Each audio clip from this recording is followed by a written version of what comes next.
जी नमस्कार। आ रही आवाज? नमस्कार दोस्तों। इतिहास में कुछ महान नेताओं के नारे अमर हो जाते हैं। जय जवान जय किसान, शास्त्री जी ने कहा था। तुम मुझे खून दो मैं तुम्हें आजादी दूंगा, नेताजी ने कहा था। लेकिन कुछ निकम्मे नेताओं के भी नारे अमर होते हैं। मैं नाम नहीं लूंगा। एक निकम्मे नेता ने कहा, न हमारी सीमा में कोई घुसा हुआ है, न कोई आया। यह भी अमर हो गया नारा। जब गलवान में चीनी सेना हमारी पोस्ट पर कब्जा करने आई, तब यह सफेद झूठ इस देश के सामने परोसा गया और यह अमर हो गया। लेकिन ये चीनी घुसपैठ सिर्फ बॉर्डर तक हो, वहीं तक सीमित रहे, ऐसा नहीं। अब वो गुजरात तक पहुंच गई है। वो ऐसा राज्य जिसमें जहां से प्रधानमंत्री खुद आते हैं, जहां से गृह मंत्री खुद आते हैं, उस राज्य में चीन की घुसपैठ कैसे हुई है आप स्क्रीन पर देख पा रहे हैं। न केवल घुसपैठ हुई, ये व्यक्ति पाकिस्तान से सटे हुए 2 जिले बनासकांठा और पाटन, वहां बैठकर 9 दिन में 1400 करोड़ रुपए की चपत लगाकर गायब हो गया। देखिए लोगों की शिकायतें, 2022 की शिकायतें आपको स्क्रीन पर दिख रही हैं। जो इसके विक्टिम्स थे, जो शिकार थे इस स्कैम के, भोले भाले लोग, गुजरात के 1200 लोग इसके शिकार बने। और ये व्यक्ति, आप सोचिए कितना संवेदनशील इलाका है। गुजरात के ये जिले जो पाकिस्तान से सटे हुए हैं, वहां एक चीन का व्यक्ति आता है और ये उस दौरान आता है जब प्रधानमंत्री महीने में 1 या 2 या 3 या 4 बार गुजरात प्रचार करने जा रहे थे चुनाव का। उस दौरान ये स्कैम भी हो रहा था। पुलिस व्यस्त थी या पुलिस किसी दबाव में थी, ये क्या चल रहा था, इसका उत्तर आप लोग ही ढूंढेंगे। हम भी ढूंढने का प्रयास कर रहे हैं, लेकिन कुछ तो चल रहा था। अक्सर सुनाई देता है कि भाई एक चौकीदार है, वो चौकीदारी कर रहा है देश की, उसके दोस्त कुछ हैं, उनमें से गुजरात के भी, कुछ बाहर के भी, सहयोगियों के साथ मिलकर देश का पैसा लेकर बाहर चले गए। तो सुना है देश के बाहर से एक व्यक्ति आता है, और माफ कीजिएगा दुश्मन देश का एक व्यक्ति आता है, हमारे देश के 1400 करोड़ रुपए लूट के चला जाता है। कुछ मीडिया रिपोर्ट्स कहती हैं कि कुल मिलाकर नुकसान 4600 करोड़ का है, क्योंकि और राज्यों में भी ये डेनी डेटा नाम की जो ऐप थी।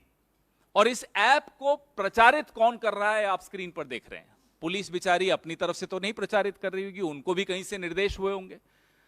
पुलिस के जवान इस ऐप को प्रचारित करते हुए आपको इन चित्रों में दिख रहे हैं। तो ये इशारा कहां से हुआ? पुलिस एक ऐप को, जो कि एक चीनी व्यक्ति द्वारा बनाई गई ऐप है, why is the police advertising an app made by a shady, dubious Chinese national? How could that Chinese national come to Gujarat and go to sensitive districts which are bordering with Pakistan and do this online app-based gambling and loot 1400 crores from 1200 people of Gujarat? Don't forget, it's the same state where the home minister comes from, where the prime minister comes from, and they keep talking about the Gujarat model. ऐसे राज्य में ये हुआ। चौकीदार साहब बोलते हैं, साहब हमने चीनी ऐप्स पे बैन लगा दिया और चीन की झालरों पर बैन लगा दिया। यहां तो क्या हो रहा है आपके सामने हो रहा है। तो ये संभव नहीं है कि जिस साहेब की इशारे के बगैर पत्ता नहीं हिलता इस देश का, उनके आंगन में चीनी घुसकर आया, 9 दिन रहा, 1200 लोगों को शिकार बनाया, 1400 करोड़ रुपए लूट के चला गया। या तो जो कहता है मैं चौकीदार हूं वो चौकीदारी ठीक नहीं कर रहा, या फिर और ज्यादा गंभीर मामला है। हम तो बहुत सवाल पूछ चुके हैं साहब, चीन से आपका रिश्ता क्या है, हम तो बार बार पूछते हैं। जब आज से 20-21 साल पहले आपको कहीं का वीजा नहीं मिलता था तो चीन आपका बड़ा स्वागत करता था और आप बार बार चले भी जाते थे। तो ये रिश्ता क्या है? इस रिश्ते के चलते भारत को ना केवल सीमाओं पर नुकसान हो रहा है, आपने तो बड़ी बड़ी ढींगे हाँकी थी, गुजरात के लोगों को भी और देश के पूरे देश के लोगों को भी मूर्ख बनाया था कि साहब ढोलेरा में चीन के सहयोग से गिफ्ट सिटी बन रही है, वहां स्मार्ट सिटी बन रही है। स्मार्ट सिटी कहां बनी? स्मार्ट सिटी बनी अरुणाचल में, हमारे बॉर्डर के भीतर आके चाइना स्मार्ट सिटी बना के चला गया। तो उस वक्त आपने चीन के नाम से मूर्ख बनाया, और तो और गुजरात के करिकुलम में चीन की भाषा तक लाए आप। क्या चीन का प्रेम है साहब आपके साथ? चलिए, आपका प्रेम आपको मुबारक हो, देश को नुकसान कैसे होगा? गुजरात के लोगों को इतना भारी नुकसान हुआ और ये मीडिया में नहीं आता, तो 1 साल तो गुजर चुका था, हमें और आपको तो इसका कोई भान ही नहीं होता, कोई ज्ञान भी नहीं मिलता। तो ये सवाल बहुत गंभीर हैं कि चीन से आपके रिश्ते कितने गहरे हैं और इतने गहरे क्यों हैं कि उसकी कीमत देश की सीमाओं पर भी हमें अदा करनी पड़ती है, गुजरात में के भीतर भी हमें उसकी सीमा, उसकी कीमत अदा करनी पड़ रही है। किस स्तर तक आपके ये रिश्ते हैं? अब तो मुझे लगता है कि ये जो ऐप अनइंस्टॉल करने के जो आपके नारे थे, अब देश यह समझ चुका है कि अब ऐप अनइंस्टॉल करने से काम नहीं चलेगा, सिस्टम में एक वायरस है, अब उस वायरस को निकालना होगा। 2024 की इंतजार हो रही है कि उस वायरस को ही निकाल दें। अब ये ऐप से काम चलेगा नहीं, क्योंकि रिश्ता कुछ और ही है। यहां हमारे सवाल हैं, बड़े स्पष्ट सवाल हैं। आप प्रधानमंत्री जी, आपके राज्य में ये हुआ, गृह मंत्री जी आपके राज्य में ये हुआ, आपने सर्टिफिकेट देते रहे, क्लीन चिट देते रहे, ये कैसे संभव हुआ? जिम्मेदारी किसकी बनेगी? कैसे एक ऐप उसने यहां आकर बनाई, पुलिस के जवान उसको प्रमोट कर रहे हैं, उसका एडवर्टाइजमेंट कर रहे हैं, उसका विज्ञापन दे रहे हैं। कहां है ईओडब्ल्यू, कहां है ईडी, कहां है सीबीआई, कहां है एनआईए, कहां है डीआरआई?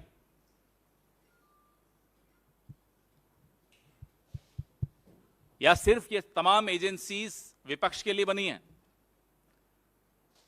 जहां देश का नुकसान हो रहा हो, देशवासियों का नुकसान हो रहा हो, वेयर आर दीज एजेंसीज? और सरकार क्या, जो अपने आप को चौकीदार मानती है, ये ट्रैवल एजेंसी बन गई है स्कैमस्टर्स की? आइए साहब, आइए, लूट के चले जाइए। तो ये सरकार चल रही है या ट्रैवल एजेंसी चल रही है? और डैनी डेटा ऐप को प्रमोट क्यों किया गया, किसके इशारे से प्रमोट किया गया? इसका जवाब ये देश मांग रहा है। इस अभियान के पीछे, इस प्रचार अभियान के पीछे कौन था? खुद पुलिस तो मैं नहीं मानता कि अपनी तरफ से कुछ कर सकती है, बड़ा डिसिप्लिन्ड फोर्स होता है। ये उत्तर प्रदेश की पुलिस आपने देखी अभी टीवी पर, स्क्रीन पर। इस ऐप के पीछे कुछ शेल कंपनीज बनी, वो पैसा यूरोप गया, वो पैसा दुबई गया, यूक्रेन गया, जहां जहां गया, उस पूरा एक व्हाइट पेपर इस विषय में देश के सामने जारी करना चाहिए। देश को जवाब चाहिए। जो 1200 लोगों का 1400 करोड़ लुटा है, वो जवाब मांग रहे हैं। आपके सवाल। अलग अलग रिपोर्ट्स हैं, कुछ जगह 2300 करोड़, कुछ जगह 4600 करोड़। तो मुझे लगता है एक श्वेत पत्र जब आएगा तो ये तमाम जानकारियां सबके सामने आएंगी, जिसमें गुजरात भी हो, उत्तर प्रदेश की पुलिस भी हो, सब जगह से इन्वेस्टिगेशन करके उसके बाद इन सवालों का उत्तर, इन सवालों का जवाब देश को मिलना चाहिए। पहले इस पे are you saying that the Prime Minister was directly involved in this scam? So I am just asking, how come a prime minister who spread a rumor about himself that he's in total control of whatever happens in this country, inside and on the borders, how is it possible that within his state where he comes from, a scam of this nature took place and the man has not been apprehended, he's vanished? How is it possible? Either the prime minister's, the perception about the prime minister is wrong, or something is missing somewhere. We don't know. Sir, आपने आज ये बात उठाई है और आप ये कह रहे हैं ये सीमावर्ती डिस्ट्रिक्ट्स हैं, वहाँ पर ऐसा हुआ, तो एक तरीके से सिक्योरिटी का भी एक बड़ा पॉइंट ऑफ व्यू उसमें उठता है, क्योंकि इससे पहले आप लोगों ने प्रेस कॉन्फ्रेंस करी थी, एक बात उठाई थी, जम्मू कश्मीर में एक व्यक्ति पीएमओ का जो है लेटर लेकर और सारी चीज़ों से चल रहा था आगे, उसकी भी अब तक बात नहीं हो पाई। तो ये कितना सीरियस आप मानते हैं और किस तरीके की इन्वेस्टिगेशन इसमें होनी चाहिए? साहब, जो प्रचार होता है ना प्रधानमंत्री के विषय में, वो प्रचार अब तार तार हो गया, क्योंकि उसकी हकीकत अब सबके सामने आ गई। प्रधानमंत्री का नाम का दुरुपयोग करते हुए एक नहीं, दो नहीं, चार चार, पांच पांच उदाहरण आपके सामने हमने रखे हैं। प्रधानमंत्री जहां से आते हैं उस इलाके से, वारनगर से, एक क्रिकेट का एक स्कैम मैंने खुद प्रेस वार्ता की, जहां एक 400 करोड़ रुपए का स्कैम हो गया। और लगातार हम आपको नीरव मोदी, माल्या, ललित मोदी, तमाम आपके सामने हमने, चौकसी, सब उदाहरण आपके सामने रखे हैं। और अब तो ये हद हो गई कि गुजरात में घुसकर आता है चीन का एक नागरिक, पाटन और बनासकांठा में बैठकर, सीमावर्ती जिलों में बैठकर इतना बड़ा स्कैम करके चला जाता है।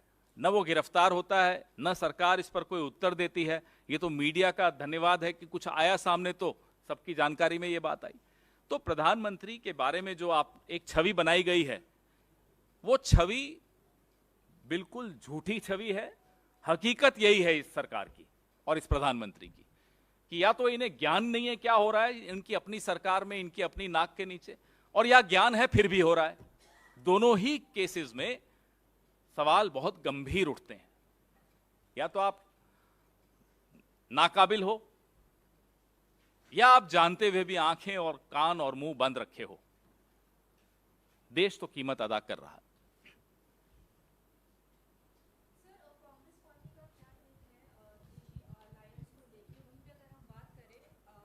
आपके पार्टी के लीडर संदीप दीक्षित का भी एक बयान आया है, जहां उन्होंने ये कहा है कि हमें बार बार आम आदमी पार्टी को कोई क्लैरिफिकेशन देने की ज़रूरत नहीं है। जिस तरीके से 2 दिन पहले उन्होंने बोला कि हम मीटिंग जो होने वाली है मुंबई, उसमें हम पार्ट नहीं लेंगे, तो we should not give every time clarification to Aam Aadmi party. वो तो 2 दिन पुरानी बात हो गई, वो तो बात भी खत्म हो गई। अब इस पे संदीप दीक्षित जी ने आज बोला, उन्होंने आज कहा होगा, लेकिन ये बात तो 2 दिन पुरानी, वहीं वो चैप्टर वहीं क्लोज हो गया था। तो अब उस चैप्टर को मैं नहीं समझता कि रीओपन करने की कोई आवश्यकता है किसी को भी।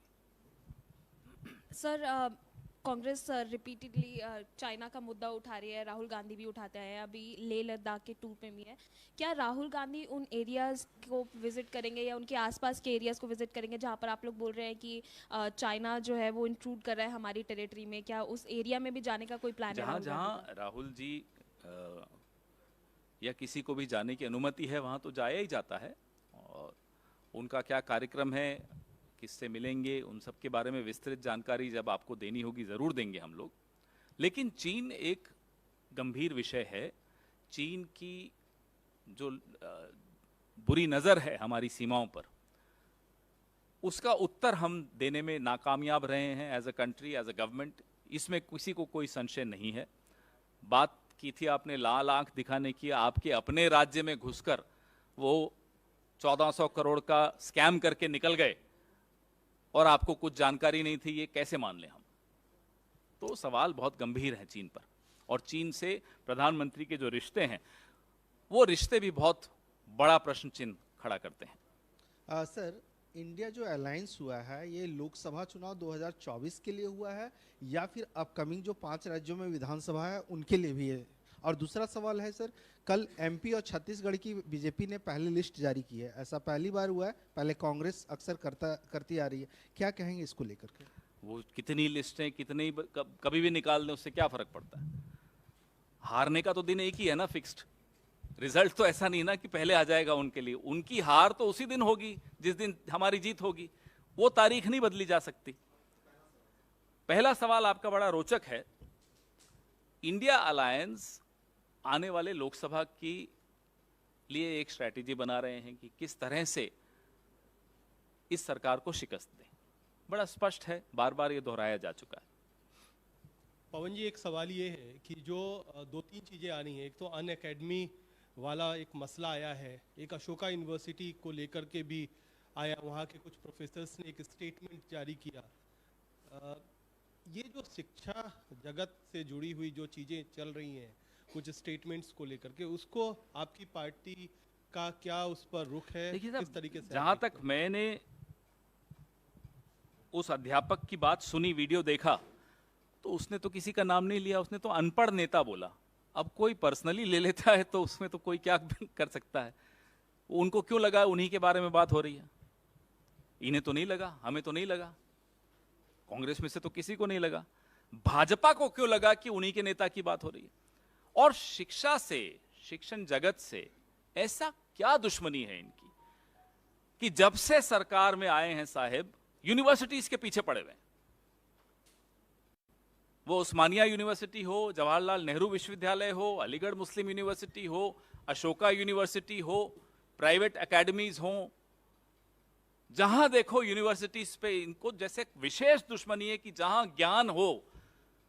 अब या तो साहब आप हर विश्वविद्यालय का नाम बदल के व्हाट्सएप विश्वविद्यालय रख लो, फिर देखो कैसे रिश्ता इनका ठीक होता है विश्वविद्यालय से। इनको लगता है ज्ञान का एकमात्र स्रोत है, there is only one source of knowledge and wisdom which is WhatsApp.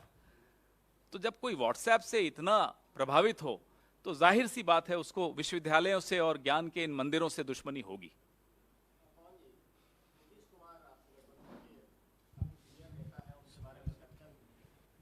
चर्चा भी है कि उनको कन्वेनर बनाया जा सकता है, लेकिन नीतीश कुमार दिल्ली आते हैं, अटल जी की समाधि पर जाते हैं, ना आपसे मिलते हैं ना केजरीवाल से मिलते हैं। सब ठीक ठाक है गठबंधन में? आप क्यों चाहते हैं कि हम भी अपनी राजनीति उतनी ही संकुचित कर दें, अपनी मानसिकता उतनी ही छोटी कर दें जो हमारे विरोधियों की है? कि साहब नेहरू जी से दुश्मनी लेके बैठे हुए हैं साहब, बताइए। तो आप चाहते हैं कि हम भी वैसे ही हो जाएं कि अगर कोई प्रधानमंत्री हमारी सरकार या हमारी पार्टी का नहीं हो तो हम उसको बिल्कुल इज्जत देना बंद कर दें, आदर देना बंद कर दें? आप माफ कीजिएगा, हम अपनी मानसिकता मोदी जी की वजह से तो नहीं बदलेंगे। हमारी मानसिकता भारतीय मानसिकता है, इंडियन मेंटालिटी है, वैसी ही रहेगी, कोई बदल नहीं सकता। Sir, audio has been accessed by Times Now, our channel, of Aam Aadmi Party MLA Naresh Balyan, in which he was speaking to a gangster Kapil Sangwan to extort money from businessmen and builders as well. How do you see this entire matter, sir? Do you think that there should be a proper investigation that should take place? No, I hope and I'm sure that the party which came to power on the slogan of clean politics will take immediate and urgent corrective steps. The entire country, the entire city of Delhi is waiting for those corrective steps.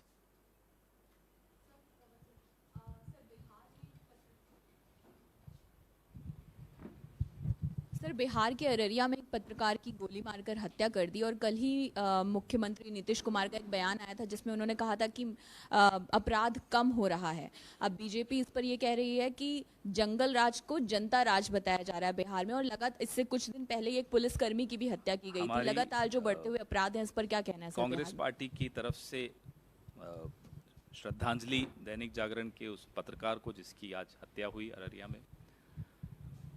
सरकार सजग है, इसमें कोई शक की बात नहीं है। अपराधियों की गिरफ्तारी तुरंत होगी, हमें पूरी उम्मीद है, और इस तरह के अपराधों पर लगाम करने की जो प्रयास है सरकार के, वो कामयाब होंगे, इसकी भी हमें पूरी उम्मीद है। धन्यवाद, थैंक यू जी, नमस्कार। आ रही आवाज? नमस्कार दोस्तों, इतिहास में कुछ महान नेताओं के नारे अमर हो जाते हैं। जय जवान जय किसान, शास्त्री जी ने कहा था। तुम मुझे खून दो मैं तुम्हें आजादी दूंगा, नेताजी ने कहा था।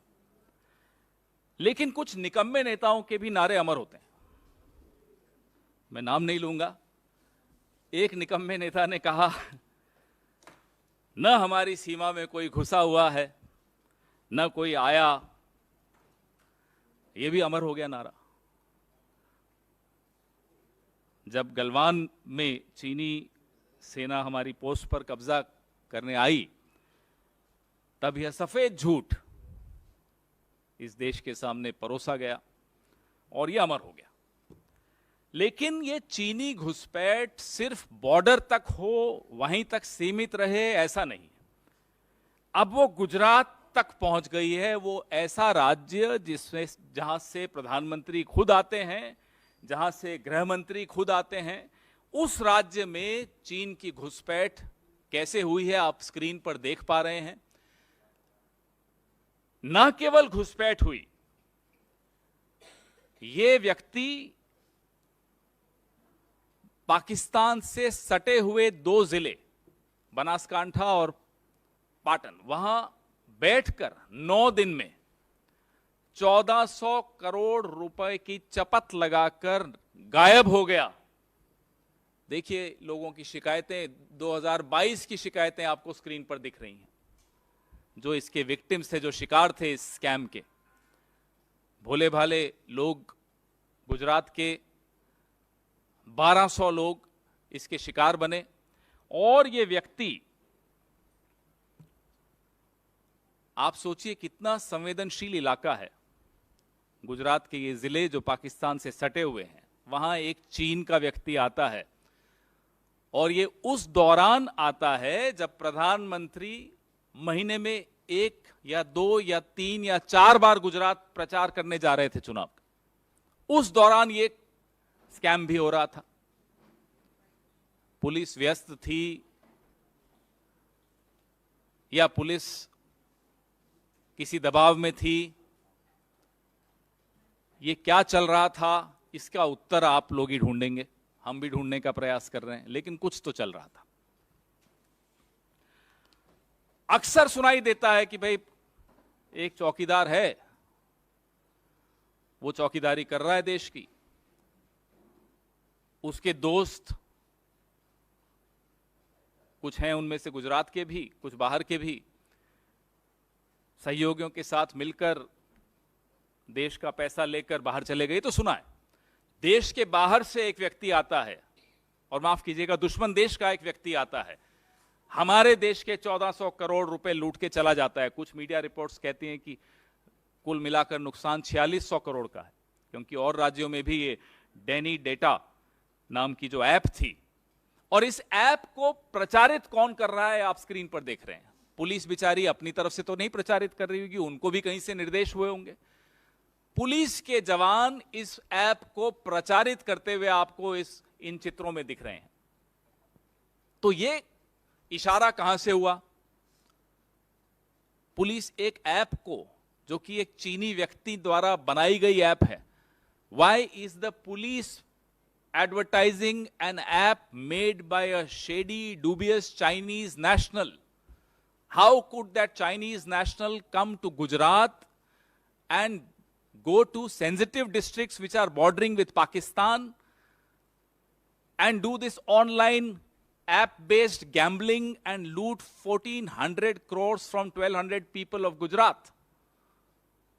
Don't forget, it's the same state where the Home Minister comes from, where the Prime Minister comes from. And they keep talking about the Gujarat model. ऐसे राज्य में ये हुआ। चौकीदार साहब बोलते हैं, साहब हमने चीनी ऐप्स पे बैन लगा दिया और चीन की झालरों पर बैन लगा दिया। यहां तो क्या हो रहा है आपके सामने हो रहा है। तो ये संभव नहीं है कि जिस साहेब की इशारे के बगैर पत्ता नहीं हिलता इस देश का, उनके आंगन में चीनी घुसकर आया, 9 दिन रहा, 1200 लोगों को शिकार बनाया, 1400 करोड़ रुपए लूट के चला गया। या तो जो कहता है मैं चौकीदार हूं वो चौकीदारी ठीक नहीं कर रहा, या फिर और ज्यादा गंभीर मामला है। हम तो बहुत सवाल पूछ चुके हैं साहब, चीन से आपका रिश्ता क्या है, हम तो बार बार पूछते हैं। जब आज से 20-21 साल पहले आपको कहीं का वीजा नहीं मिलता था तो चीन आपका बड़ा स्वागत करता था और आप बार बार चले भी जाते थे। तो ये रिश्ता क्या है? इस रिश्ते के चलते भारत को ना केवल सीमाओं पर नुकसान हो रहा है, आपने तो बड़ी बड़ी ढींगे हांकी थी, गुजरात के लोगों को भी और देश के पूरे देश के लोगों को भी मूर्ख बनाया था कि साहब ढोलेरा में चीन के सहयोग से गिफ्ट सिटी बन रही है, वहां स्मार्ट सिटी बन रही है। स्मार्ट सिटी कहां बनी? स्मार्ट सिटी बनी अरुणाचल में, हमारे बॉर्डर के भीतर आके चाइना स्मार्ट सिटी बना के चला गया। तो उस वक्त आपने चीन के नाम से मूर्ख बनाया, और तो और गुजरात के करिकुलम में चीन की भाषा तक लाए आप। क्या चीन का प्रेम है साहब आपके साथ? चलिए, आपका प्रेम आपको मुबारक हो, देश को नुकसान कैसे होगा? गुजरात के लोगों को इतना भारी नुकसान हुआ और ये मीडिया में नहीं आता तो 1 साल तो गुजर चुका था, हमें और आपको तो इसका कोई भान ही नहीं होता, कोई ज्ञान भी नहीं मिलता। तो ये सवाल बहुत गंभीर हैं कि चीन से आपके रिश्ते कितने गहरे हैं और इतने गहरे क्यों हैं कि उसकी कीमत देश की सीमाओं पर भी हमें अदा करनी पड़ती है, गुजरात में के भीतर भी हमें उसकी सीमा उसकी कीमत अदा करनी पड़ रही है। किस स्तर तक आपके ये रिश्ते हैं? अब तो मुझे लगता है कि ये जो ऐप अनइंस्टॉल करने के जो आपके नारे थे, अब देश यह समझ चुका है कि अब ऐप अनइंस्टॉल करने से काम नहीं चलेगा, सिस्टम में एक वायरस है, अब उस वायरस को निकालना होगा। 2024 की इंतजार हो रही है कि उस वायरस को ही निकाल दें। अब ये ऐप से काम चलेगा नहीं, क्योंकि रिश्ता कुछ और ही है। यहाँ हमारे सवाल हैं, बड़े स्पष्ट सवाल हैं। आप प्रधानमंत्री जी, आपके राज्य में ये हुआ, गृह मंत्री जी आपके राज्य में ये हुआ, आपने सर्टिफिकेट देते रहे, क्लीन चिट देते रहे, ये कैसे संभव हुआ? जिम्मेदारी किसकी बनेगी? कैसे एक ऐप उसने यहां आकर बनाई, पुलिस के जवान उसको प्रमोट कर रहे हैं, उसका एडवर्टाइजमेंट कर रहे हैं, उसका विज्ञापन दे रहे हैं। कहां है ईओडब्ल्यू, कहां है ईडी, कहां है सीबीआई, कहां है एनआईए, कहां है डीआरआई?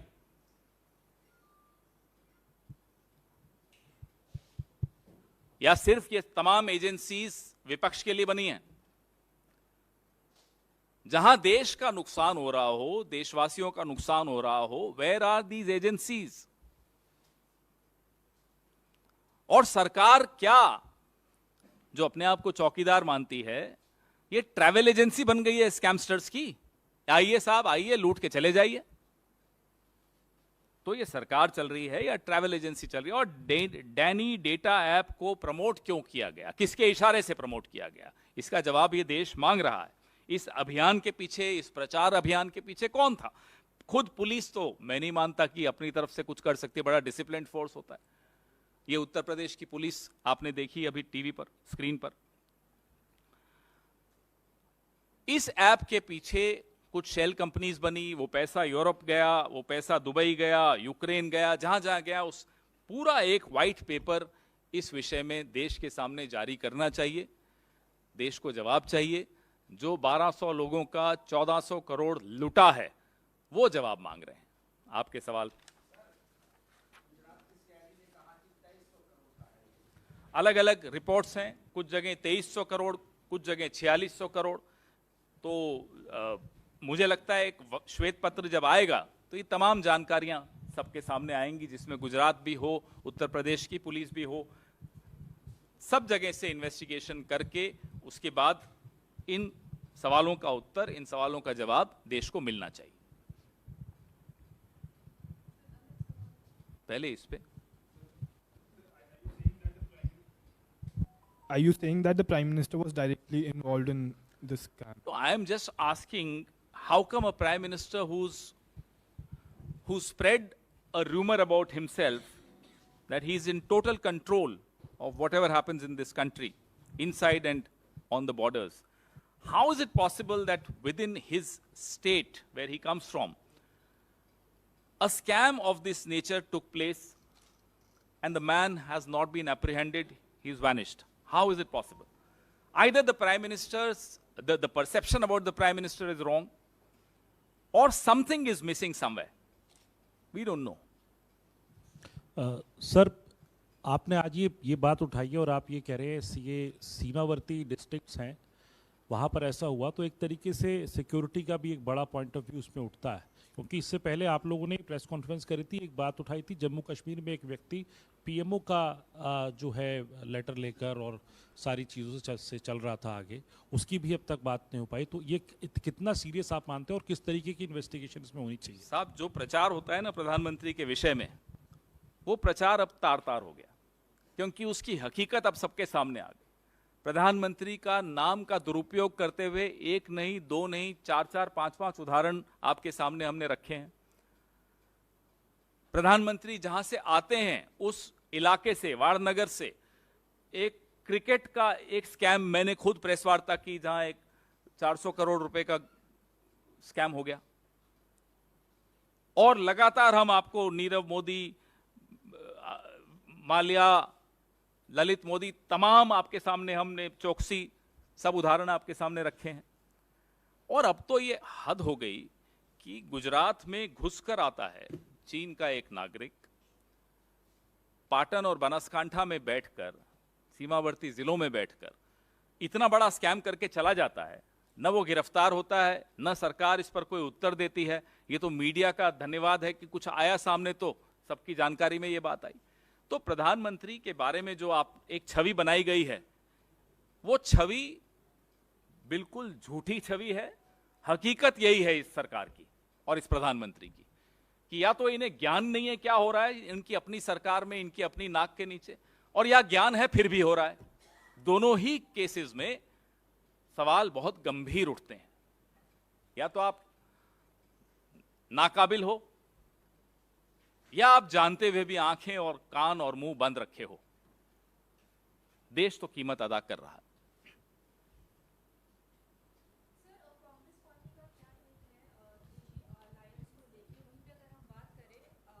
आपके पार्टी के लीडर संदीप दीक्षित का भी एक बयान आया है, जहां उन्होंने ये कहा है कि हमें बार बार आम आदमी पार्टी को कोई क्लैरिफिकेशन देने की ज़रूरत नहीं है। जिस तरीके से 2 दिन पहले उन्होंने बोला कि हम मीटिंग जो होने वाली है मुंबई, उसमें हम पार्ट नहीं लेंगे, तो we should not give every time clarification to Aam Aadmi party. वो तो 2 दिन पुरानी बात हो गई, वो तो बात भी खत्म हो गई। अब इस पे संदीप दीक्षित जी ने आज बोला, उन्होंने आज कहा होगा, लेकिन ये बात तो 2 दिन पुरानी, वहीं वो चैप्टर वहीं क्लोज हो गया था। तो अब उस चैप्टर को मैं नहीं समझता कि रीओपन करने की कोई आवश्यकता है किसी को भी। सर, कांग्रेस रिपीटेडली चाइना का मुद्दा उठा रही है, राहुल गांधी भी उठाते हैं, अभी लेह लद्दाख के टूर पे भी है। क्या राहुल गांधी उन एरियाज़ को विजिट करेंगे या उनके आसपास के एरियाज़ को विजिट करेंगे जहां पर आप लोग बोल रहे हैं कि चाइना जो है वो इंट्रूड कर रहा है हमारी टेरिटरी में? क्या उस एरिया में भी जाने का कोई प्लान है? जहां राहुल जी या किसी को भी जाने की अनुमति है वहां तो जाया ही जाता है। और उनका क्या कार्यक्रम है, किससे मिलेंगे, उन सब के बारे में विस्तृत जानकारी जब आपको देनी होगी ज़रूर देंगे हम लोग। लेकिन चीन एक गंभीर विषय है। चीन की जो बुरी नज़र है हमारी सीमाओं पर, उसका उत्तर हम देने में नाकामयाब रहे हैं as a country, as a government. इसमें किसी को कोई संशय नहीं है। बात की थी आपने लाल आंख दिखाने की, आपके अपने राज्य में घुसकर वो 1400 करोड़ का स्कैम करके निकल गए और आपको कुछ जानकारी नहीं थी, ये कैसे मान लें हम? तो सवाल बहुत गंभीर है चीन पर। और चीन से प्रधानमंत्री के जो रिश्ते हैं, वो रिश्ते भी बहुत बड़ा प्रश्न चिन्ह खड़ा करते हैं। सर, इंडिया जो अलायंस हुआ है ये लोकसभा चुनाव 2024 के लिए हुआ है या फिर अपकमिंग जो 5 राज्यों में विधानसभा है उनके लिए भी है?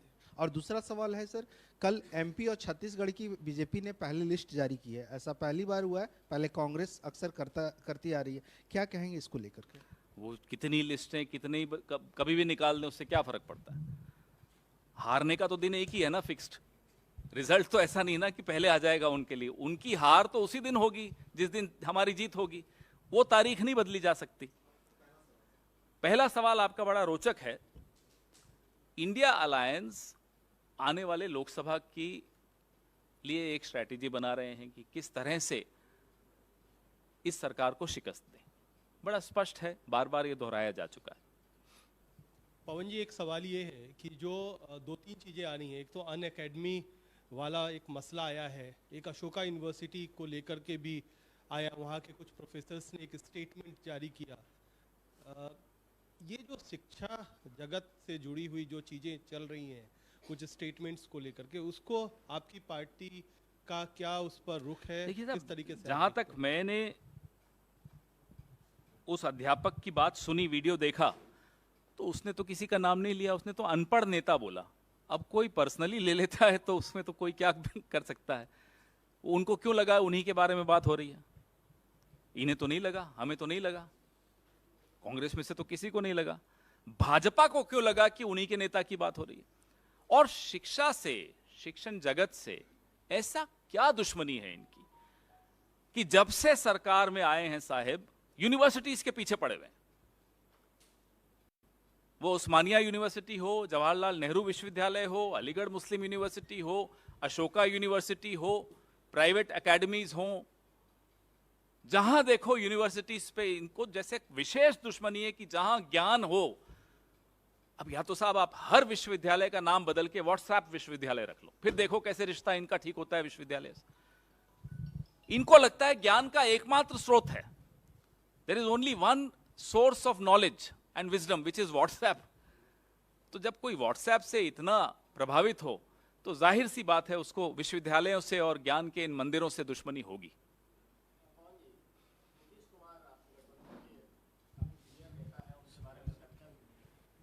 चर्चा भी है कि उनको कन्वेनर बनाया जा सकता है, लेकिन नीतीश कुमार दिल्ली आते हैं, अटल जी की समाधि पर जाते हैं, ना आपसे मिलते हैं ना केजरीवाल से मिलते हैं, सब ठीक ठाक है गठबंधन में?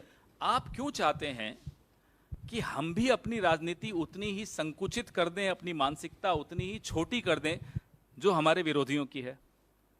कि साहब नेहरू जी से दुश्मनी लेके बैठे हुए हैं साहब, बताइए।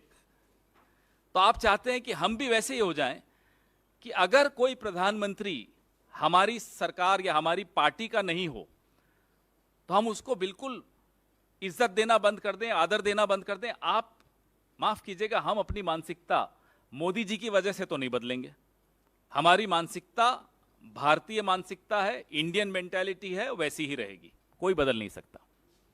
Sir, audio has been accessed by Times Now, our channel, of Aam Aadmi Party MLA Naresh Balyan, in which he was speaking to a gangster Kapil Sangwan to extort money from businessmen and builders as well. How do you see this entire matter, sir? Do you think that there should be a proper investigation that should take place? No, I hope and I'm sure that the party which came to power on the slogan of clean politics will take immediate and urgent corrective steps. The entire country, the entire city of Delhi is waiting for those corrective steps.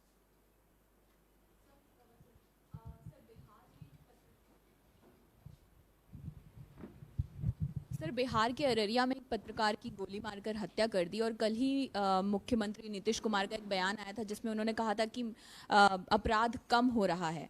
अब BJP इस पर ये कह रही है कि जंगल राज को जनता राज बताया जा रहा है बिहार में, और लगातार इससे कुछ दिन पहले ही एक पुलिसकर्मी की भी हत्या की गई थी। लगातार जो बढ़ते हुए अपराध हैं इस पर क्या कहना है सर? कांग्रेस पार्टी की तरफ से श्रद्धांजलि दैनिक जागरण के उस पत्रकार को जिसकी आज हत्या हुई अररिया में, सरकार सजग है, इसमें कोई शक की बात नहीं है।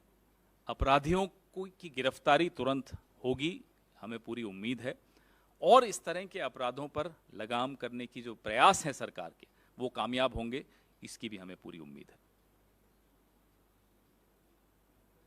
धन्यवाद, थैंक यू।